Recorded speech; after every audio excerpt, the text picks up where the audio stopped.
Recording and I'll start admitting persons.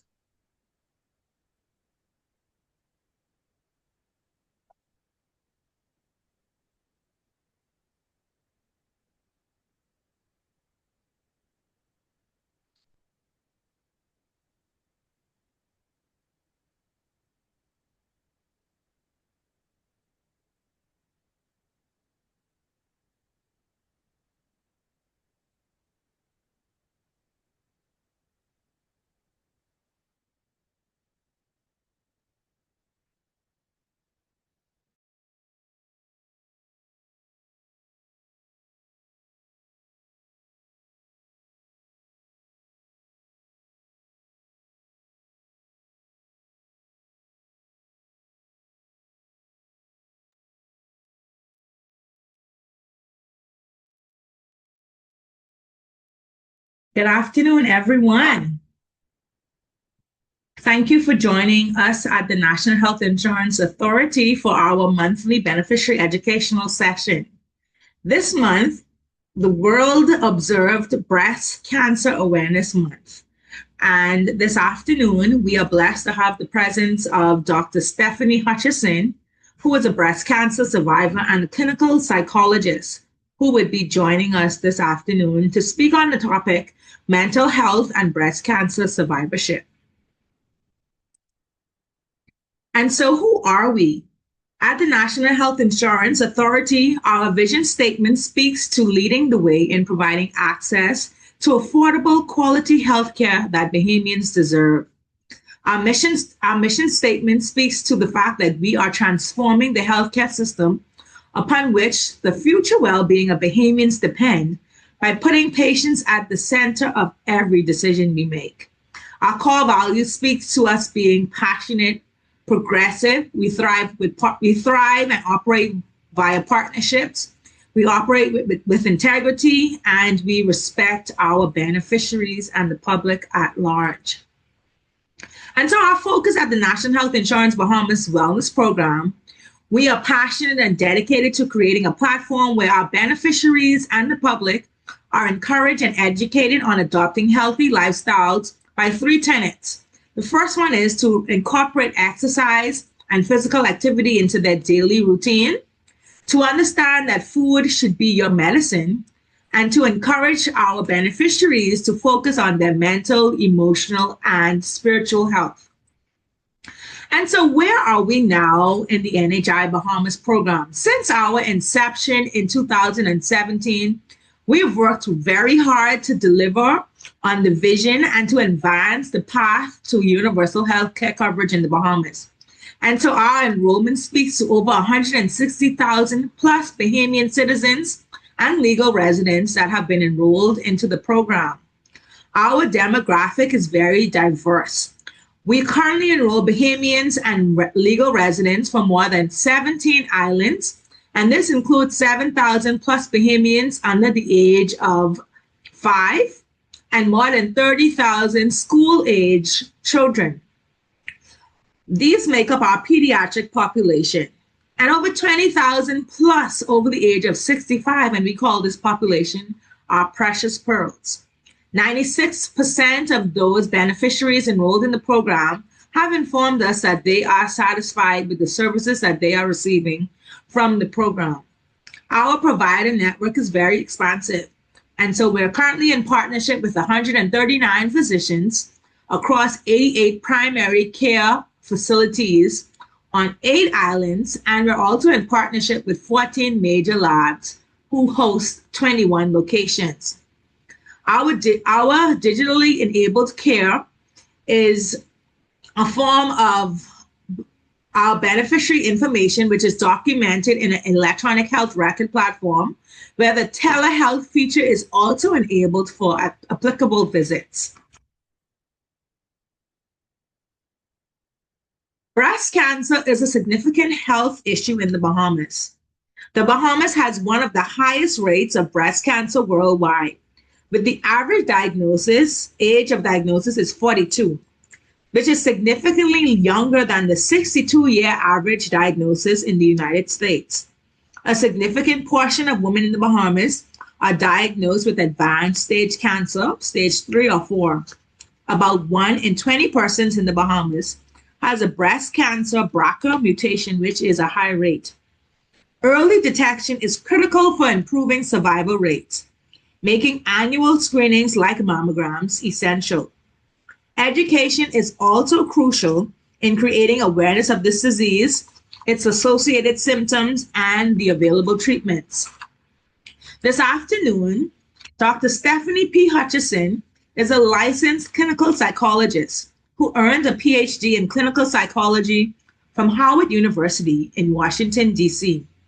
She completed her pre-doctoral internship and postdoctoral fellowship at Grady Health Systems, Emory University in Atlanta, Georgia, and returned home in 1997 to begin her clinical practice. Dr. Hutcheson served as a staff psychologist at Sandilands Rehabilitation Center, where she provided comprehensive psychological services, including diagnostic assessment, individual psychotherapy, and group therapy across both acute and long-stay inpatient units. In 2005, Dr. Hutcheson joined the University of the Bahamas as a full-time faculty member. She currently holds the position of associate professor and serves as the head of Department of Psychology, Social Work, and Sociology. In this capacity, she's actively engaged in academic leadership, curriculum development, research supervision, and teaching in the areas of psychology and mental health. In addition to her academic responsibilities, Dr. Hutcheson is affiliated with Doctors Hospital, Centerville Medical Center Specialist Clinic as associate medical staff, where she provides specialized psychological services with a focus on adult mental health. Dr. Hutcheson is also a committed member of Bethany Seventh-day Adventist Church, where she serves in a leadership role as the Singles Fellowship Coordinator, supporting the spiritual and social development of single adults within the church community. This afternoon, as Dr. Hutcheson prepares to present on the topic mental health and breast cancer survivorship, we also want to encourage you to place your questions for her in the chat feature found in the Zoom as well as the Facebook Live platform. And during the question and answer period, we will read those questions to her. Dr. Hutcheson, we welcome you, and the floor is yours. Thank you, Ms. Sawyer. Can I share now?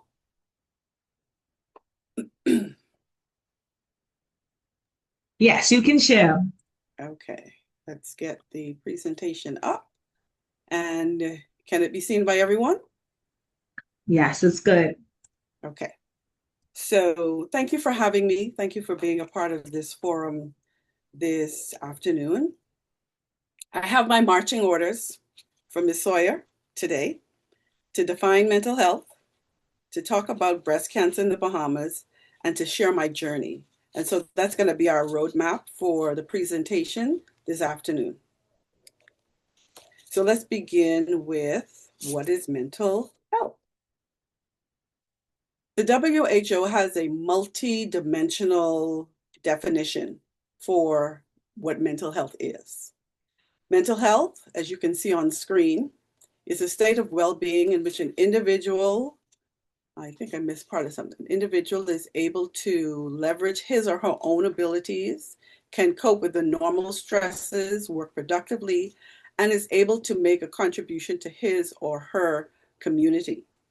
And so you can see that with mental health, there's an emotional dimension, psychological, social well-being that impacts how we think, how we feel, and how we act. And mental health also determines how we handle stress, relate to others, and make choices. And so mental health is important at every stage of life, from childhood and adolescence through adulthood. And so when we think about mental health, there's not an emphasis on dysfunction, but on the totality of how we're able to engage our environment emotionally, psychologically, and socially. And so I think it's a very good definition that I usually use when I talk about what mental health is, because I think we think too much about mental distress and mental dysfunction. So that's setting the stage for what mental health is. And mental health is health. It's a part of health. It's not the stepchild of health. It's a part of the whole package of health. For some reason, I'm not able to advance my slides. Okay, there we go. Understanding breast cancer. So we're talking a bit about breast cancer and understanding a little bit about it. Breast cancer is, I want to go here, is a type of cancer where cells in the breast tissue divide and grow without normal control. It is a widespread and random disease striking women and men of all ages and races. It is considered the most prevalent cancer in the world today, with about 1.3 million people diagnosed annually. And you can see from the slide, there are many discussions about the cause or the trigger, but the exact cause is unknown, and currently there is no cure. And so I want to go back and look at this in terms of signs of breast cancer. I think this is a very striking graphic because it gives us a very user-friendly way of looking at what breast cancer might look like in your breast. This graphic is from Know Your Lemons. It's a helpful website, very layman friendly in terms of explicating or talking about the various aspects of cancer and breast health. So not just cancer, breast health. And so you can see for each part of the egg carton, using lemons, it gives you a visual representation about what breast cancer can look like. You see there can be a thickening, a dimple, or a crust of the nipple. If you go to the second, second section, you can see it could be a lump. It could be the orange peel looking skin, or sunken nipple, or a vein, or a bump.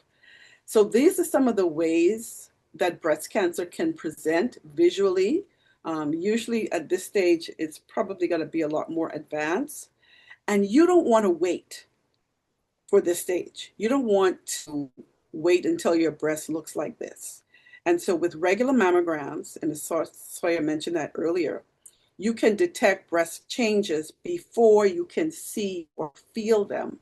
And so that's why there's such a campaign about knowing your breasts and having your mammograms, because mammograms can detect changes up to 2 years before they are actually able to be seen, and seen like this. And like I said, you don't want to wait for this stage. And and unfortunately, some of my colleagues do see this in clinical practice, but you don't want to wait for this stage.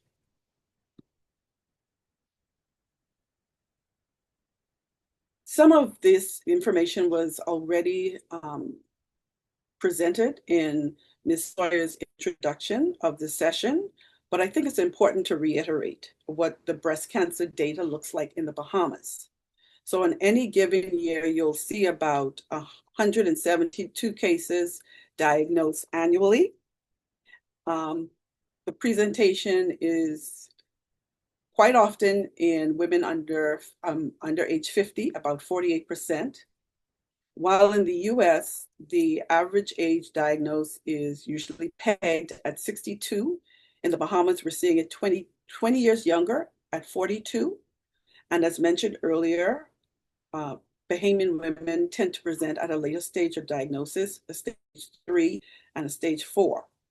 So just to kind of set the context, of those 48% of women diagnosed with breast cancer in the Bahamas under age 50, last year when I was doing a virtual session, while doing the session, there was a new participant in the session who had just been diagnosed and who was 25. And then when we think about the average age of diagnosis being 42 in the Bahamas compared to the US at 62, I was diagnosed with breast cancer the first time at age 30. And that was like about 2 or 3 months after my 30th birthday, which means that it was probably there, most likely, while I was at least 29. And so that's fairly young. And it was considered an early cancer, stage 0, stage 1. And so I presented really early. And that's what we want to, if the diagnosis is going to be cancer, we want it to be early rather than late. Because it's been at stage 3 and stage 4, what that means is that Bahamian wives, mothers, daughters, sisters, and friends are finding out about cancer later and dying younger. And so this is why getting regular mammograms is critical for early detection of breast cancer. The slides are not moving. I'm not quite sure why. Okay, let's try that. So I think I started to talk about this. Bahamian women find out about the cancer later, die younger. At about time of death, and this is a bit morbid, 43% are under the age of 50, and this data comes from research that's been done with Dr. John Lunn and other oncologists with the University of Miami researchers. And so we're able to get a profile and a picture of what's happening in the Bahamas in terms of breast cancer. How can we be more active and more knowledgeable in this fight about breast cancer? This presentation is not an exhaustive one in terms of talking about all the nuances of it, but some of the tips that are helpful in terms of understanding and knowing about breast cancer and trying to be your advocate is to know your family history. So learn about your family history of cancer, breast cancer history in my family. So sometimes people are like, well, there's nothing in my family. Sometimes you may not know because we didn't talk about it as much. Unfortunately, there's a family member who starts a family history, so you want to be vigilant. You want to consult your physician. So talk to your doctor, particularly if you're at a higher risk.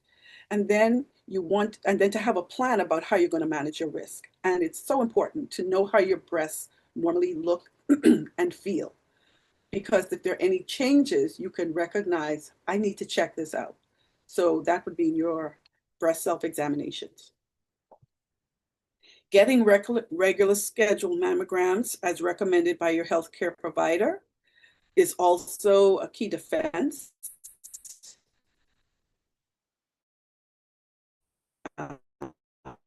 In terms of dealing with breast cancer and just breast health, as well as when you see your healthcare provider, if they do not insist that they do your clinical breast exams, because the first time I was diagnosed with breast cancer, it wasn't because I was doing breast self-exams, it was because at my regular checkup, my physician found it. And remember, I was just 30, so it wasn't breast exam was not even something on my radar. And so as a part of my regular checkup in examining my breast, she was able to find the lump, which ended up a cascade of appointments and treatment to deal with that first diagnosis of cancer. And then if there are any changes, you can follow up on them. If there are any changes that you recognize in terms of the shape, the size, the feel of your breasts, and to talk to your healthcare provider right away when you notice or if you notice any changes or any difference. So what I want to do now is just spend just a little time talking about genetics and breast cancer, particularly as it relates to the profile in the Bahamas.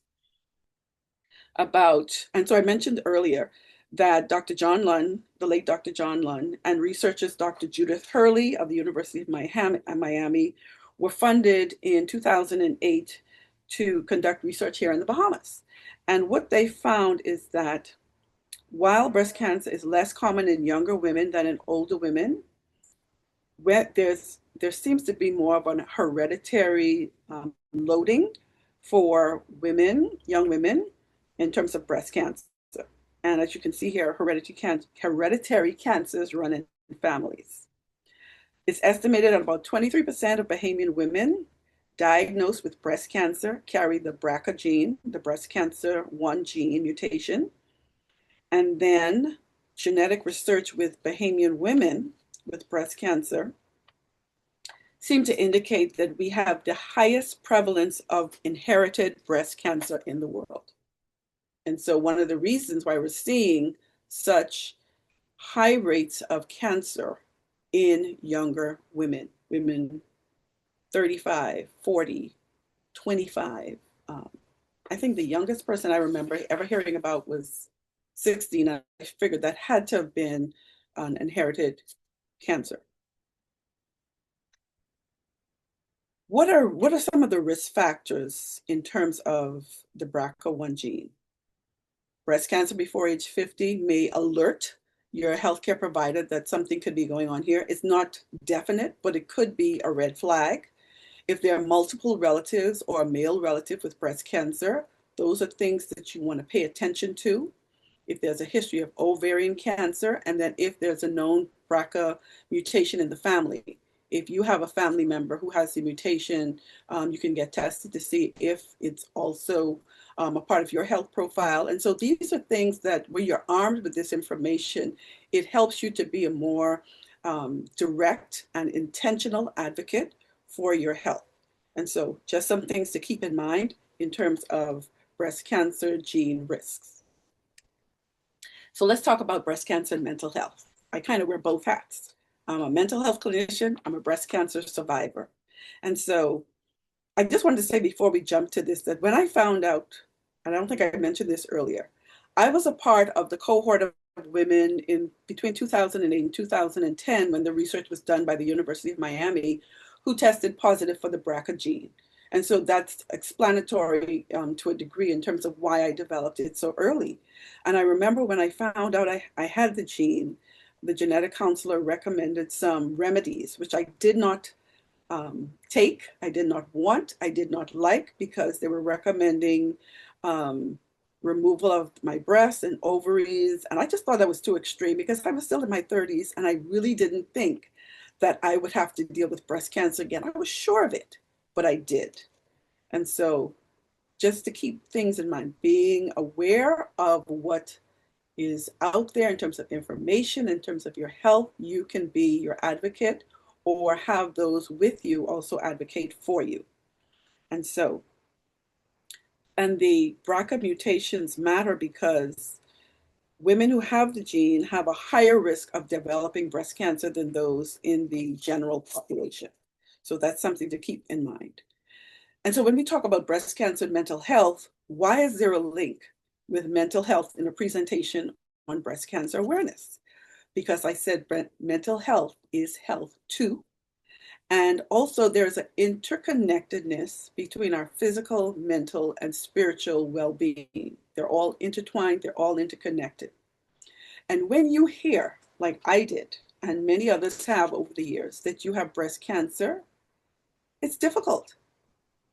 There is a flood of emotions because the reality is, with all of the positivity and awareness and education, the reality is that cancer is a life-threatening disease. And psychological and emotional responses to hearing you have breast cancer can vary because you have to integrate and absorb all of this information, and that can be difficult. And you feel like my body is warring against me. My body isn't my enemy. My body has betrayed me. So you have the emotions, and then you have the thoughts that are all kind of floating around in your head, and just dealing with the fact that what's going to happen because you don't know. And so often the reactions are more intense, from my experience and those who I've worked with, from the initial diagnosis, particularly if there is a recurrence like I had 23 years later. So many survivors feel a sense of shock that they are walking this road.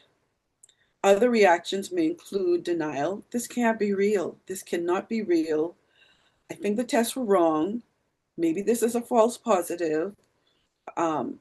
Because it's just so much for your brain to absorb mentally. And until you're at a place where you can accept it, persons might find that you're just not accepting it.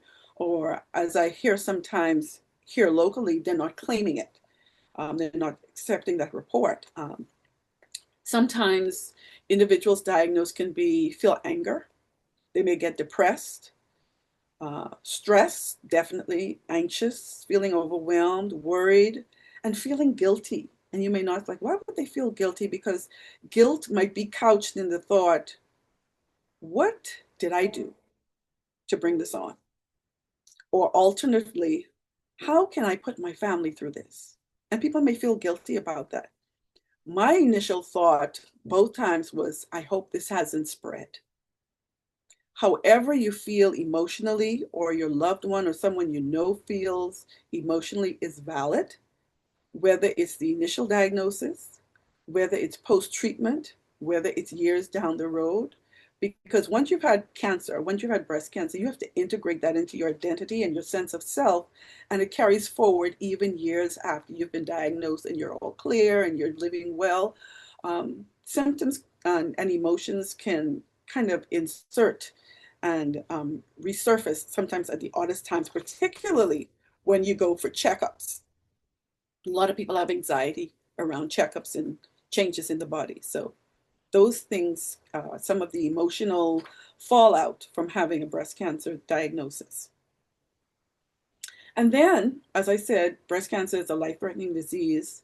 Many survive. We have many more survivors than we may have had maybe 50 years ago, but there's some who do not. I think we all know of someone who succumbed to the disease at some point since their original diagnosis. That's why it's so important to take action when someone you know or you're diagnosed with breast cancer.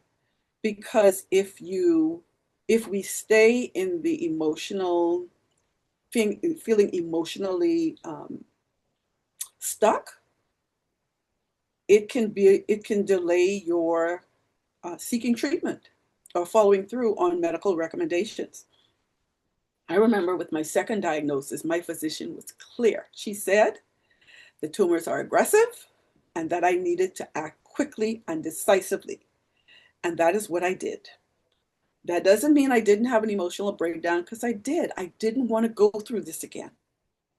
I was older. I didn't know. I didn't expect it to happen again, because it was to walk through that once was enough. To go through it again, and there are others who have had multiple experiences, but I knew that I had to act quickly, and I mobilized my village to help me do that.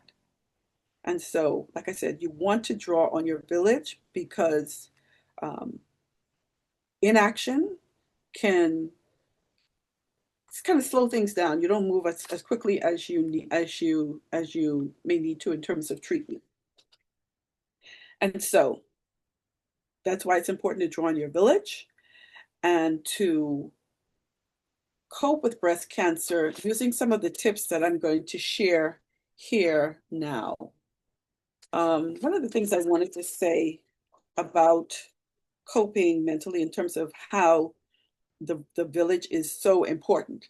I remember when I got the second diagnosis, my village advised that I should go abroad, and I did that. I was able to do that and to get further testing, because I didn't know at the time that I didn't have just issues with one breast, I had it in the other. And we did not have PET scans in 2019. I think we do now. And so when I went away for further testing, I found out I had a cancer developing in the left breast. And so I knew that that was going to challenge and change the path that I would have to undergo, that I would automatically have to have both breasts removed instead of just having a lumpectomy like I did the first time. And so as we move a little closer into the mental health aspect of it, I want to reference doctors Alice Chang and Sandra Haber, who suggested these are some of the ways that we can cope with challenging emotions and thoughts after breast cancer diagnosis. We have to find a way to have a space to vent and to express emotions, thoughts, fears, because it's healthy and it's cathartic. Incorporating relaxation and pleasurable activities can take the focus off cancer and provide space for managing physical symptoms. And then recognizing that sometimes we may need professional help and to allow room for that. And so those are some of the recommendations that mental health professionals would advise in terms of paying attention to what you're thinking, because some of us can go down a road where our thinking is just following a path of such despair that it may, like I said, immobilize us so that we don't get the help. that we need. And so sometimes when the road of life takes a turn, you might need to see a mental health professional to help you or join a support group. But you want to be able to think about what you're saying to yourself and what you're thinking so that you can kind of harness and any any thoughts that take you to and down a negative path and immobilize you from doing the action that you need to take. And also, sometimes you could be having a bad day, and that's okay. Sometimes you may be in a mode where you just want to crawl in bed and eat ice cream or sleep. And sometimes you need to do that, but you don't want to stay there because, once again, I said it kind of slows down us moving through the treatment process. And so when we have days or you have days where it feels hard emotionally, that's okay. You can be warrior woman the next day and move forward in terms of your care. So no matter what the stage of your diagnosis, take care of yourself, eat as well as you can. I particularly like this one, celebrating the endings of your journey. End of chemo, when your hair starts to grow back. End of treatment. When I was diagnosed the first time at age 30, I was an intern, a psychology intern in Atlanta. I was working at Grady Health System. And my village did something that I hadn't even thought about. They had an end of treatment party for me to mark the end of radiation and chemotherapy. And it was fabulous. We got together, we ate, they had all my favorite foods. It was a wonderful experience. So we celebrated that end of the journey. And there's a tradition in a lot of oncology centers, despite whatever kind of cancer you have, where you ring the bell to mark the end of treatment. And I remember doing that after my second diagnosis. I think I almost broke the bell. I was so happy to be done with treatment, but that was a way to celebrate the end of the journey. And then also recognizing that faith matters. I believe personally that the challenges and difficulties that I've had, like my cancer diagnosis, is to help someone else. That's why I talk about it so much. That hopefully that someone who's listening today will find hope, encouragement, energy to make whatever steps you need to make in terms of your health care. And also as a Christian, I trust God and believe that He has me. I had to I had to settle there because cancer is such a scary experience. And so I had to believe that He had me and that my mental health functioning and my healing was all tied up and wrapped up in my faith, and that that was the bedrock from which everything else, um, I guess, would spring. So that was really important, that faith matters. Um, Say it again, support matters. You are not alone. I talked about my village at Emory, at Grady, who had the end of treatment party for me. Also shared that when I was going through radiation, they organized a carpool because I didn't have a car. I walked to the bus, walked to the bus, took the train, and then walked from the train station to work because I still worked when I was well enough to do so. But they organized a carpool for me to take me to radiation, wait for me, and take me to work. So support matters so that you don't have to do it alone. And whether your village is a large village or a small village, draw on your village, draw on your tribe, because this is a journey that I don't think you should take alone. These are some of the resources locally that you can access. Sister Sister is a breast cancer support group. Then we have the Cancer Society of the Bahamas, which is the umbrella organization for all different types of cancers. And then, as I mentioned earlier, counseling or psychotherapy with a professional, a mental health professional, may be a step. If you don't fit so well, if it's not a good fit for you in terms of a support group, then talking with someone professionally may be what is necessary. I was positioned in such a way that I was surrounded by psychologists the first time. And so people were there to kind of be a listening ear and to look out for me in terms of mental health. But that's important as well. And then before I share my journey and pictures, I just wanted to kind of reference how finding purpose and meaning for me, when I think about the mental health piece of this, was critical I think, in supporting and preserving my mental health because my experiences with breast cancer, particularly the most recent one in 2019, propelled me into giving back. It propelled me to do a number of things that I will share. I think I'm probably going to share them a little bit after my journey in pictures. So I did a lot of education, particularly virtually when we were doing the pandemic, the Pink Elephant in the Room series, and also education campaigns using males, our male supporters, to encourage women to get mammograms. So I'll share them a little bit, but I want to talk about my journey in pictures.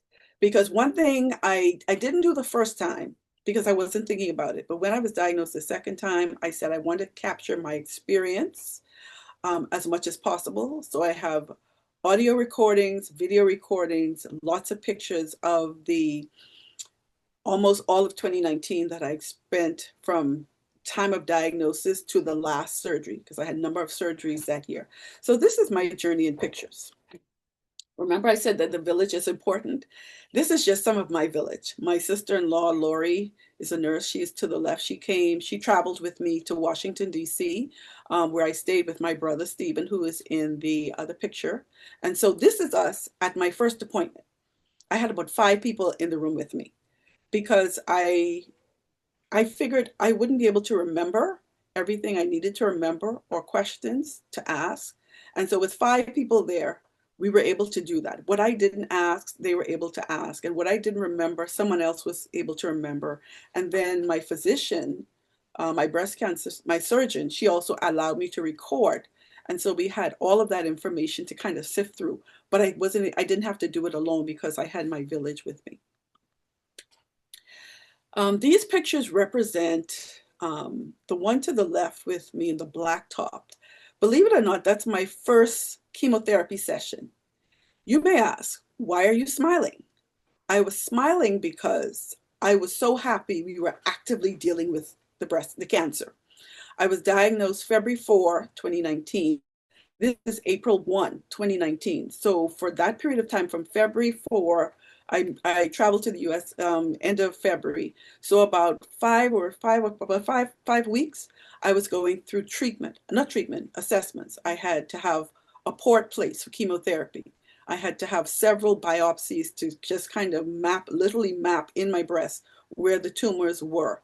And then they had to insert the port surgically, and then it had to heal. So I had all of these appointments scheduled over a period of time. And so when we got to April 1, I was ecstatic because I said, we're actually dealing with this cancer. Middle picture, not so happy. I think this was the second or third session where I wasn't feeling so good. And that can happen. Even though there was a lot of pre-medication used, I wasn't feeling so good at this session. And so that's the second picture. And the third picture is the actual medication that was used. I think this looks like my last treatment because the date looks like June 28, 2019. And so I was hooked up to an IV and the medication was administered through that IV in the oncology suite. This second picture was a good day. First picture, I'm sorry, is a good day having treatment. And you can see in my shirt, that's the port through which I was receiving the chemotherapy. The middle photo is the first lock that caved. I had locks for about 16 years, as you can see in the first picture. And at about 3 weeks in, I started to notice a thinning around my hairline. And I remember reaching up and I was able to, not with much effort, I was able to pull out a lock. And so that was the first casualty of chemotherapy. And so I went from the left picture with a locks way past my shoulder to pretty much bald-headed, as you can see from the picture. So the picture on the right is when it had actually started to grow back.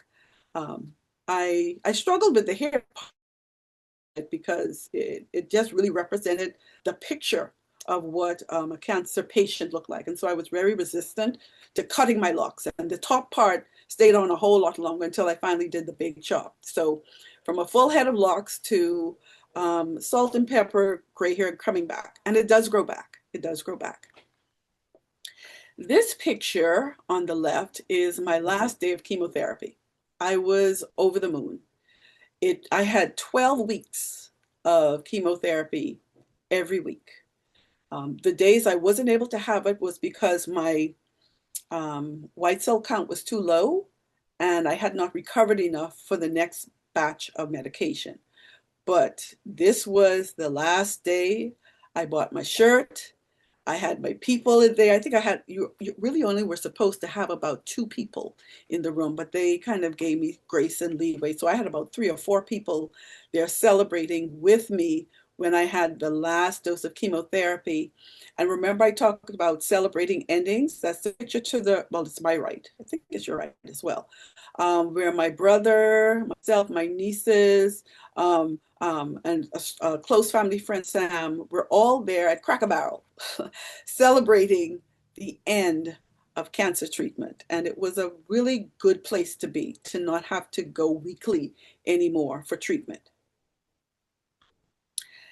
Like I said, 2019 was a year of treatment. And so the first part of treatment was the chemotherapy, 12 weeks. And then I took about a break of about weeks. It ended up being a little longer because in the middle of all of this health crisis, my mother passed away.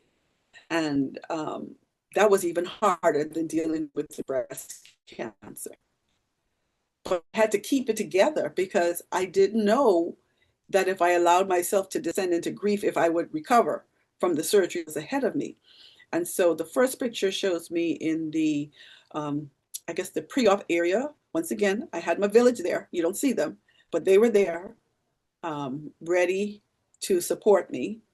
And the photo in the middle with the oxygen in my neck, that was immediately after surgery, recovery. So surgery was for 12 hours. I had 12 hours of chemo, not 12 hours, 12 weeks of chemo and 12 hours surgery. So I say they took me down to the studs. So I had a double mastectomy. They removed both breasts.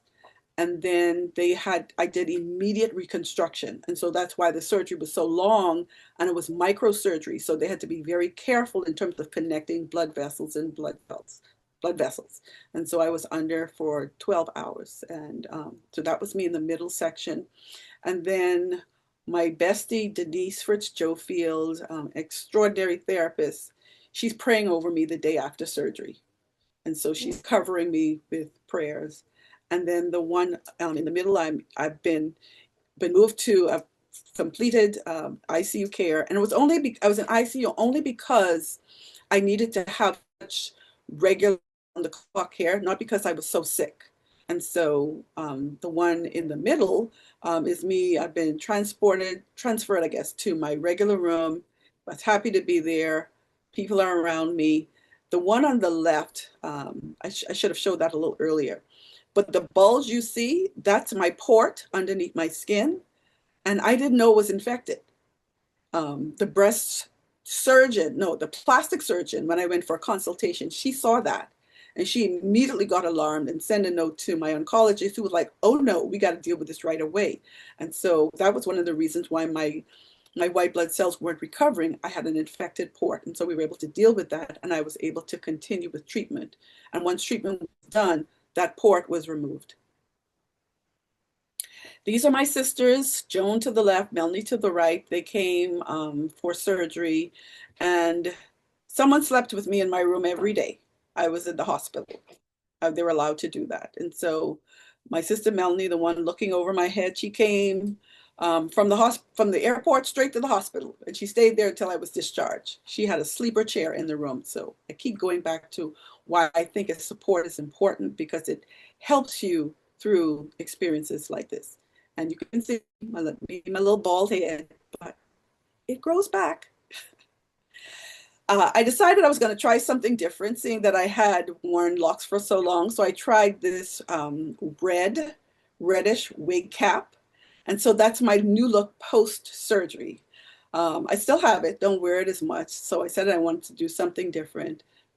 recovered and doing well. And this is at International Day at the church I was visiting in Washington, D.C. I'm not sure. Okay. And these are my last two photos. The surgeon, this is my breast surgeon, Dr. Teal. She is a surgeon. Her story is really interesting because she had such a strong history of breast cancer. She decided to have her breast removed before anything happened. And so not only was she the surgeon and the professional, she also knew what it would feel like to have mastectomy and reconstruction. And so she's laughing with me because we're getting ready to remove my port because I was finished with chemotherapy. So she obliged me and took that photo. And the last photo is me 1 year after treatment, January 2020, right before the pandemic shut everything down. I did Walk for the Cure here in Nassau, Bahamas. And so that is my journey in pictures of breast cancer and the ways that my mental health, my physical health, my spiritual health was supported through that journey. And these here are the ways I have also tried to leverage my experience to help others, because I really believe that what we go through is for us, but also to help others. And so this is the series I did during the pandemic year, virtual series about educating about the topics we don't necessarily talk about with breast cancer. And then I also, with friends of mine and family, launched a program called Bosom Buddies, where we were buddies to people who needed help or support going for their mammogram.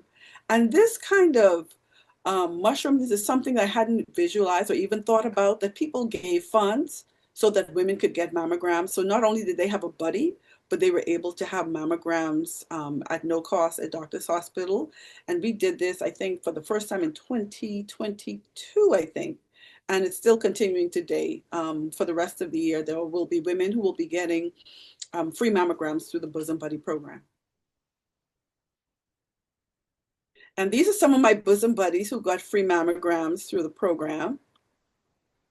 That's Dr. Lee. She's a physiotherapist who is very helpful in terms of helping women and helping people in general recover mobility and flexibility after cancer surgeries. And I'm going to end here with my friend, Mr. Burton Rogers, who allowed me to rope him into being a Pink Panther.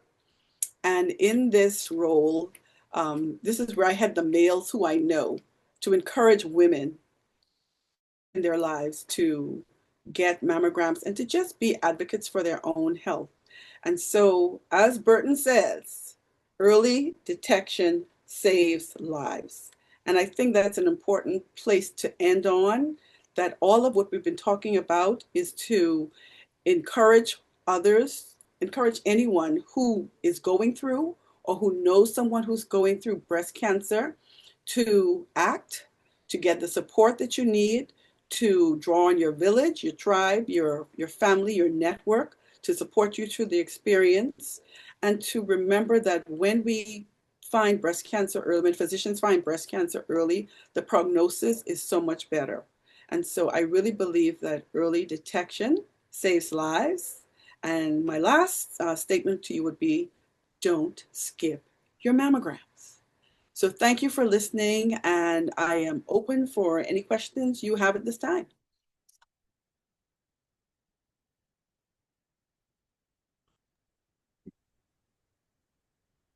Good afternoon again, everyone. Thank you so much, Dr. Hutcheson. You're welcome. You see some hand claps coming across the screen. So like Dr. Hutcheson would have mentioned, if you have any questions for her, we're taking this opportunity now for you to place your questions in the chat feature on Zoom, as well as if you're watching us on Facebook Live. And we're going to give a few minutes to ask those questions. We also have some free mammogram coupons that we're going to give away today. Dr. Hutcheson ended with encouraging the screening process, which is very important during this month, and not only this month, but just throughout life in terms of diagnosis, so that we can get the treatment that we need. And so if you have an opportunity to win the mammogram coupon, we encourage you to use it, and you can also transfer it and gift it to a friend that may be in need who is not able to afford it. And so, if there are any questions, feel free to place those questions in the chat. I'm also going to check Facebook for you, Dr. Hutcheson. Okay.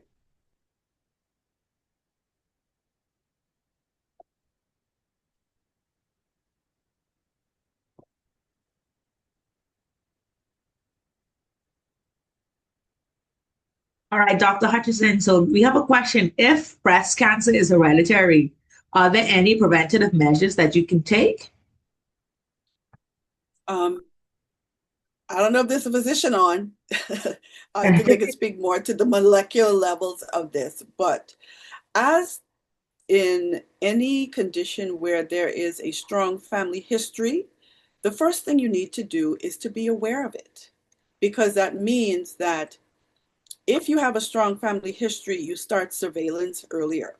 Like, I don't know if this has changed, but because I was diagnosed at 30, then the recommendation has been that you start your relatives, your first degree relatives, sisters, children, daughters, start at least 5 to 10 years earlier in terms of checkups.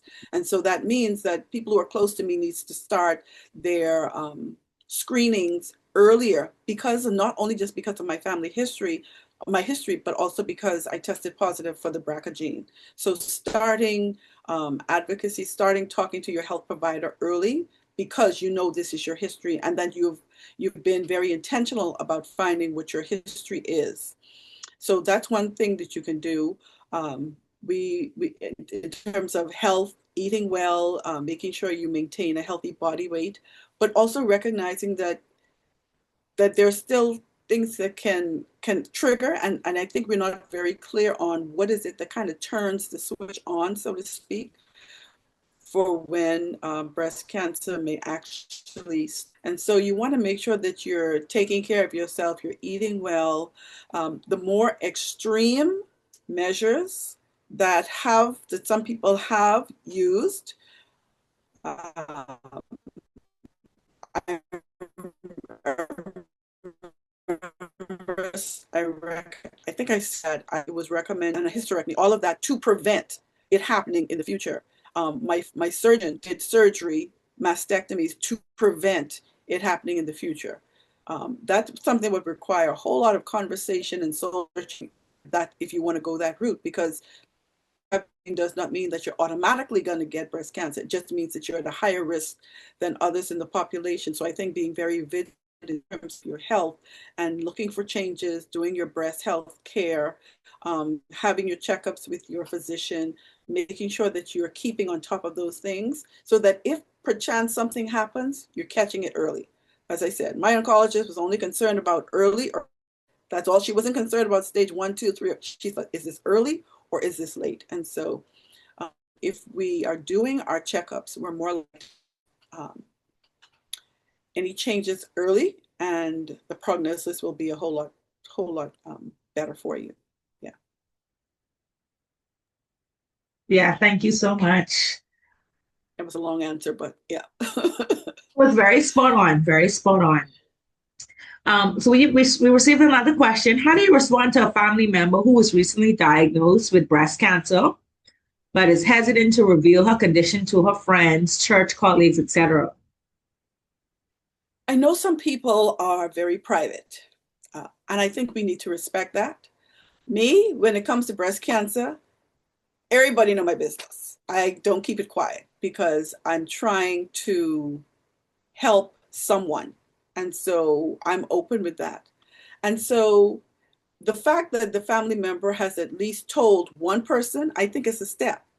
You don't have to tell the world. You don't have to tell everyone. You may start by encouraging the person to maybe identify 1 to 2 more key people who they trust and who they feel is not just about spreading their business, but who can really be a support. And so that's, for me, that's key. You don't have to have a large network, but I think an important network of individuals, whether it's 2 to 3 or 4 people who you know, who you trust, who you feel, I think I can trust this information with that person. I think that's probably could be one way that you can start to have the conversation. But I wouldn't force the person, because they may be just in the stage of processing the fact that they have cancer. They may be just trying to wrap their own brains around, I have cancer, and now I got to say this to someone else. That really makes it real. And so I think we need to kind of give them grace and space to kind of get through the shock of it, before they go forward. It's very true. It's all about a process. I think in any diagnosis, everything it's a process. It takes time. And we often forget that the person that's going through it has to deal with it every day. Mm-hmm. Every Yeah, day. they can't get away from it. There's no No, they escaping it. can't. Yeah. So thank you for that, Dr. Stephanie. The next question comes in. Thank you for sharing your story. What was it like for your family member, your family? How did they navigate through this journey emotionally in order to support you? I remember my sister, who's a nurse, even though I like, don't come by, because I was just trying to absorb hearing the news, didn't listen to me. She came by anyway, like, we're coming. And so they were there. And it doesn't mean that it wasn't hard for them. Um, I think they tended to keep that close to the chest, because they recognized that this was an important fight. And so the way they dealt with it was to be there, and to support me, to come from Nassau to Washington, D.C. My brother, Reverend Hutcheson, he came the day I had surgery. A few days after, he'd gone back. And then my younger sister, Melanie, came after I had surgery. And then people were calling and people were checking on me. When I had the surgery, my sister, Melanie, created this, I can't remember what it's called, but she had people praying for me around the clock during the time I was going through surgery. So they had their feelings, but I think they were um, more sensitive to, let's be strong for Stephanie so that she can get through this experience. Yeah, That stuff. Definitely that support is so important. absolutely. And I'm so grateful. People say, you're grateful for. I'm grateful because if I'd had cancer a year earlier, would have been during COVID, and nobody would have been able to be with me. No Wow. one. I would have had to walk that totally by myself. So yeah, Yes. That's the goodness of God. the Here's the goodness of God. testimony. Yes, ma'am. So we have another question, Dr. Stephanie. Did you have any signs that there was a problem with your breast? The first time at 30, no, because I wasn't checking. I was 29, 30. I was like, I was more concerned I hadn't had a pap smear in about 2 years. I'm like, oh, I have insurance. Let me take care of this. But the second time, because I was much more aware, I'd been through the experience, I was doing my breast exams. And I noticed that it wasn't a lump, there was a thickening. And if you go, remember back to the Know Your Lemons, what the lemons look like, it was more of a thickening. And I was like, this is a little different than what I remember feeling. I'm going to watch this, while I was waiting for my mammogram appointment. And then I forgot my mammogram appointment because I traveled for a conference and then I rescheduled it. And so when I came back before my appointment, I was doing my check. I was like, this feels a little more pronounced than before. And so when I went for my mammogram, I'm like, I want to come in tomorrow. And they allowed me to come in. And they were able to see not just the thickening, but they were able to see tumors that I couldn't feel. And my physician, she did a clinical breast exam, and she was able to say, these are the areas I'm concerned about. And then once the biopsy was done, it was confirmed that it was breast cancer. So that's it's very important to know. Know So your like say, breast, know your lemons know your and do lemons, and know your things. breasts. I also want to put in a plug there for those of us or those of you that may not know how to administer the breast self-examination. It's also important to schedule those annual wellness visits, and your Yes. primary care physician can actually take you through a tutorial of how to do that. I'm putting another plug there for NHI Bahamas. So if you're a beneficiary, take advantage of your annual wellness visit. That's afforded as a benefit of the NHI Bahamas program. I'm checking to see if we have any more questions, Dr. Stephanie. So I think that would have been the last of our questions. And so before we move on, I also want to make one announcement. The individuals I would have sent you private messages. Your names are Rashay, Ruth Smith, Chandra, Joshua Sands, and Yolanda Goodman. Um, Please contact me. I would have sent you messages on the Zoom app because you would have won a mammogram coupon for either being the first two persons to log on to the call, as well as being able to the first three persons that ask the question this afternoon. So I'll call the names again. We have Rashay, Ruth Smith, Chandra, Joshua Sands, and Yolanda Goodman. Feel free to reach out to me. My telephone contact is 826-0417 so that we can arrange collection of your prize. If you don't remember my number, just call NHI Bahamas and have them direct you to the wellness specialist. Can I just say something? Joshua Sands was my pastor when I was diagnosed with breast cancer the first time when I was living in Atlanta, and he was there. He came with my mother. He took me to the hospital. He waited. He took me to chemo, my first chemo. Pastor Joshua Sands. I call him Big Brother Josh. Thanks Big for Brother signing on, Josh. Josh. Big Brother Josh also put a message. Big Brother Josh. He said, Yes. Great presentation, Dr. Stephanie. You've come a long way. He knows. He knows. Thank you. God is good. So, Dr. Stephanie Hutcheson, on behalf of the National Health Insurance Authority, we would like to thank you for your time, for your story, for your willingness to share your story, and to be a testament to the goodness of God as well as your healing. We thank you for. There's three words that stood out to me during your presentation. The first one is celebrate. I always tell persons where there's life, there's hope, and so this is the opportunity to celebrate. All right, in the midst of crisis, we celebrate. Support goes a long way in any step and anything in life. When you have that support, you can go a long way. You can conquer the world. You can conquer whatever the challenge may be placed in your life. And so you are a testament of the support. And then the last word was faith. Yeah. All right. Without faith, faith without works is dead. And so, and without faith, you're not grounded, and you're not strong enough to go through and to make it through. And so we thank you for those reminders. We thank you for sharing your story.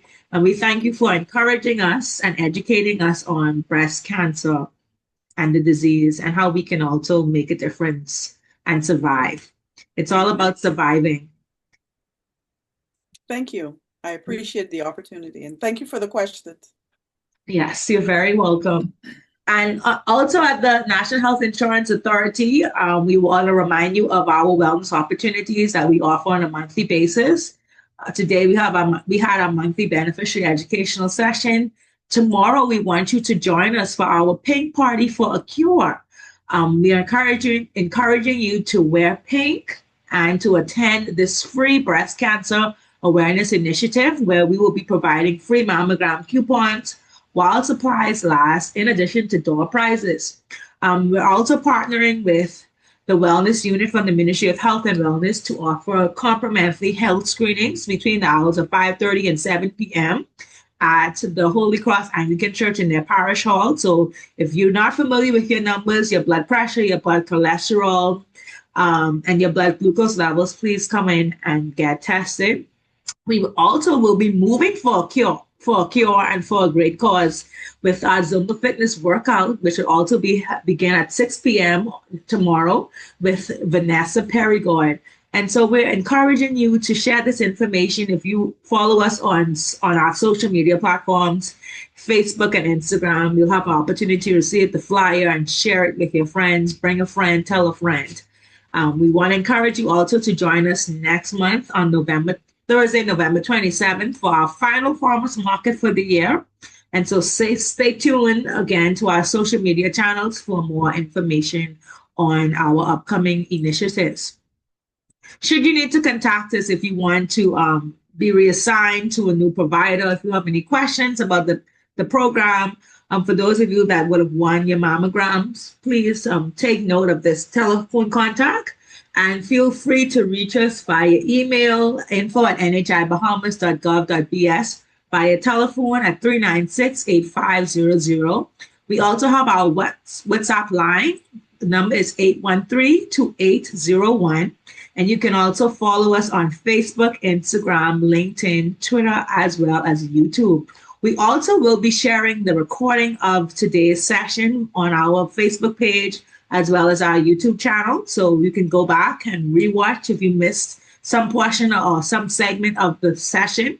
And feel free to also share the video recordings with your family members and friends. It's important to be educated. It's important to be aware. It's important to get tested during this time. Thank you again so much for your time. Thank you again, Dr. Hutcheson, for your testimony and for sharing your journey with us. Have a great day, everyone.